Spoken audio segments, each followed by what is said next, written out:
Salam sejahtera, bertemu lagi dalam channel Cikgu Sev Tutorial. Kali ini kita akan membincangkan bagaimana melukis keluk, keseimbangan jangka pendek bagi pasaran bermonopoli untuk untung kurang normal. Bincangan ini dibahagikan kepada dua bahagian, yaitu yang pertama adalah melukis dan yang kedua adalah menentukan. Kita akan lihat bahagian pertama, yaitu melukis langkah demi langkah. Yang pertama adalah kita melukis keluk hasil shoot ataupun keluk MR. Ini adalah keluk MR hasil shoot, dan yang kedua adalah melukis keluk hasil purata ER. Ini adalah keluk ER sama dengan P. Dan yang ketiga kita akan lukis keluk post shoot MC. Naik ke atas, ini adalah keluk MC. Dan seterusnya yang keempat adalah keluk EC ataupun post purata. Ini adalah keluk EC, post purata. Dan yang kelima adalah keluk EVC.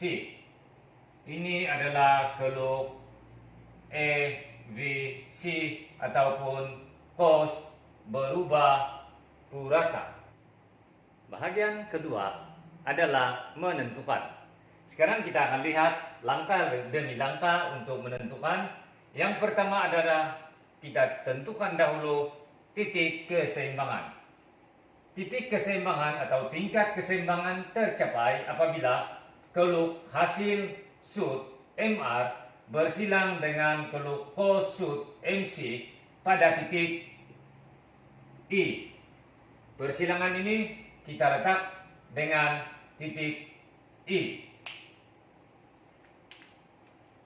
Titik keseimbangan atau tingkat keseimbangan tercapai apabila keluk MR bersilang dengan keluk MC dan kita labelkan dengan titik I, titik keseimbangan.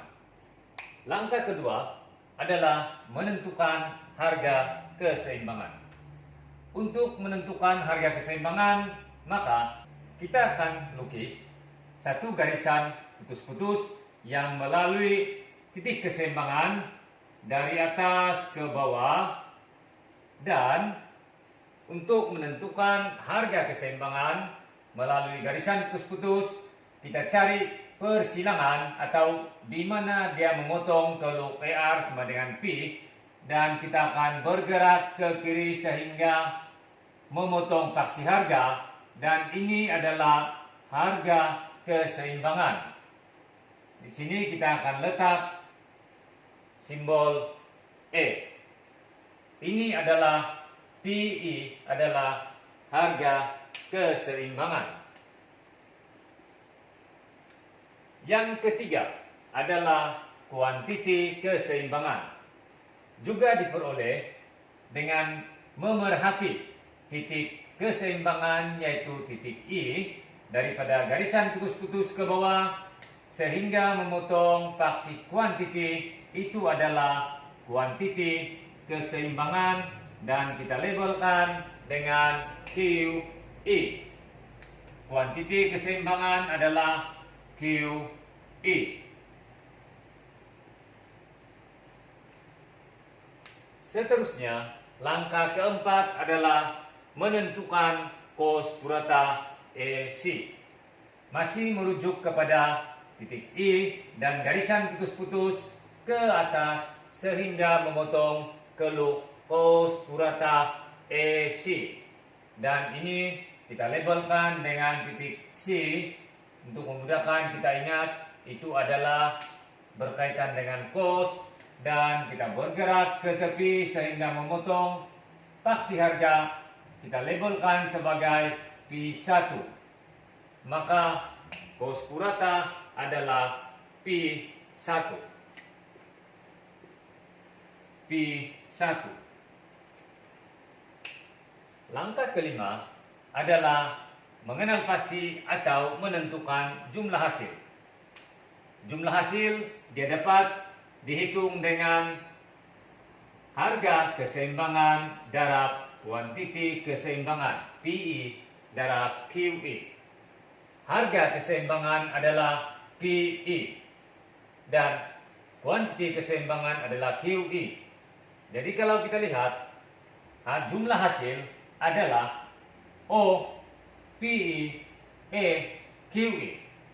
Jumlah hasil adalah O PE E QE. O PE E QE.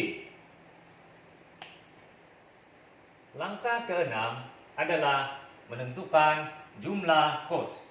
Jumlah kos adalah hasil darab antara kos purata dengan kuantiti keseimbangan. Pada ketika ini, kos purata adalah P1. Maka kalau kita lihat jumlah kos adalah O P1 C QE.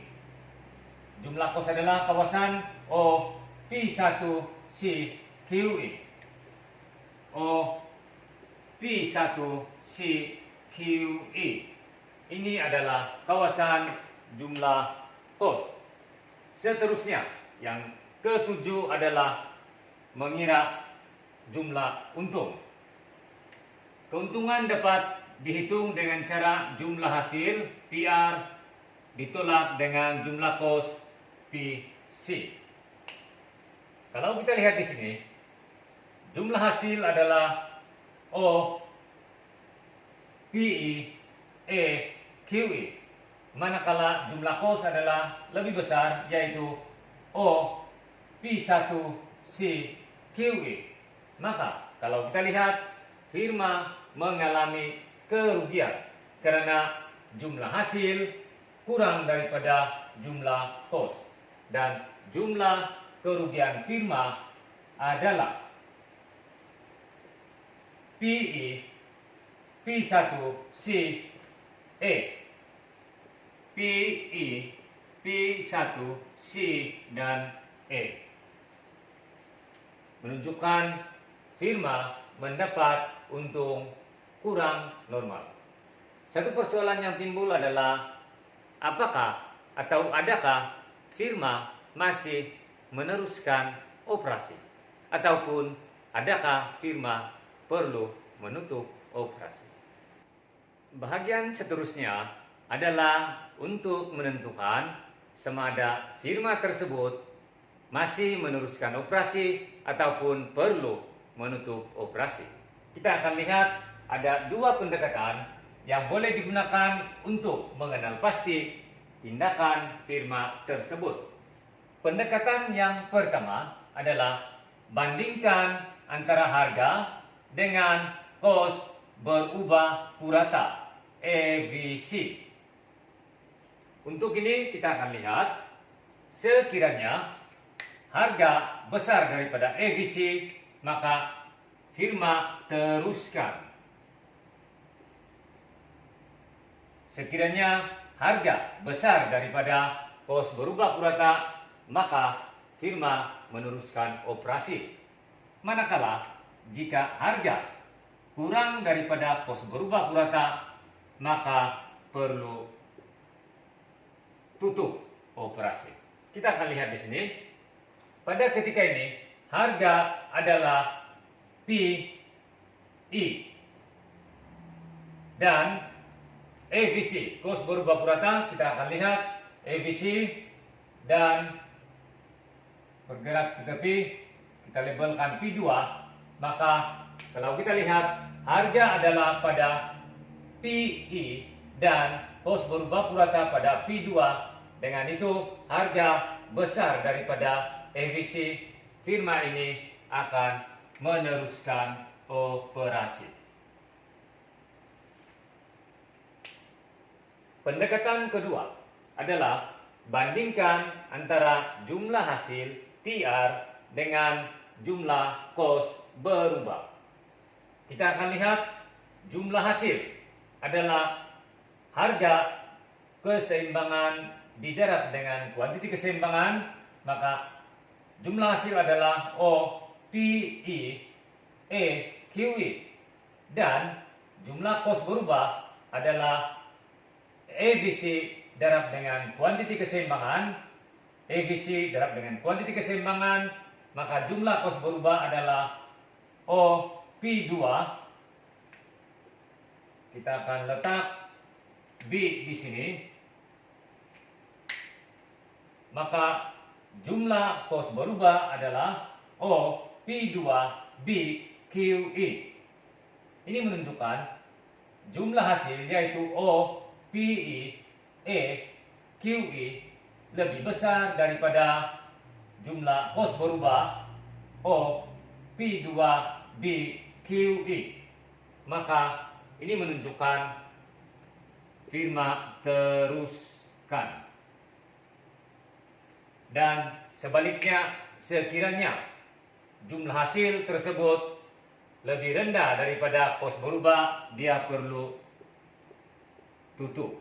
Tetapi dalam keadaan ini, jumlah hasil adalah lebih besar daripada jumlah kos berubah. Bahagian bawah yang berlorek merah ini adalah jumlah kos berubah. Oleh itu, firma meneruskan operasi. Dengan itu, kita sudah dapat kenal pasti bagaimana untuk melukis keseimbangan firma bermonopoli untuk untung kurang normal, tetapi masih meneruskan operasi. Sekian untuk pertemuan pada kali ini, dan kita akan bertemu semula pada tutorial yang akan datang untuk mengenal pasti sekiranya firma perlu menutup operasi. Sekian dan terima kasih.